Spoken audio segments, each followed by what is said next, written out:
एक बार एक वैज्ञानिक ने एक टिड्डे को पकड़ा और उसे अपनी आवाज पर छलांग लगाना सिखाया। वैज्ञानिक टिड्डे से कहता, कूदो। टिड्डा आवाज सुनते ही जोर से छलांग लगा देता। अब वह वैज्ञानिक था तो प्रयोग करना बनता ही था। उन्होंने टिड्डे की छलांग पर प्रयोग किया।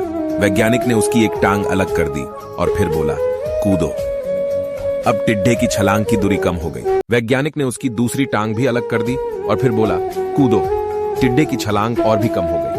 अब अलग की गई उसकी तीसरी टांग, फिर छलांग की दूरी और भी कम हो गई। एक एक करके बेचारे टिड्डे की सारी टांगें अलग कर दी गई। अब आखिरी टांग टूटने पर जब उससे कहा गया कूदो तो वह हिल भी नहीं पाया।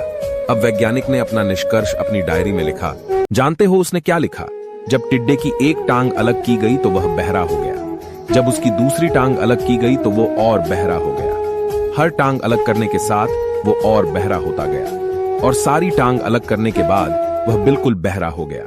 अब उस पर जोर जोर से चिल्लाने का भी कोई असर नहीं हुआ। वो तो अपनी जगह से हिला तक नहीं, छलांग लगाना तो दूर की बात थी। इस कहानी को सुनकर सभी को ऐसा ही लग रहा है कि क्या वह मूर्ख वैज्ञानिक था? इतनी सीधी सी बात उसे समझ में नहीं आई। या कुछ लोग ये भी सोच रहे होंगे कि ये तो किसी बच्चे को भी पता है कि टिड्डे की छलांग उसकी टांग टूटने की वजह से कम होती जा रही थी, न कि वह बहरा हो गया था। दोस्तों, हम सभी जीवन में कई बार ऐसे ही मूर्ख बन जाते हैं।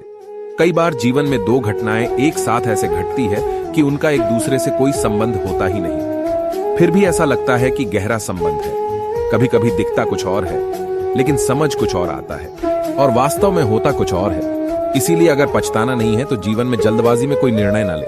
हाँ, एक बात और, अगर आप इंस्टाग्राम या फेसबुक पे हो तो फॉलो करें और अगर आप यूट्यूब पे वीडियो देख रहे हैं तो सब्सक्राइब जरूर करें।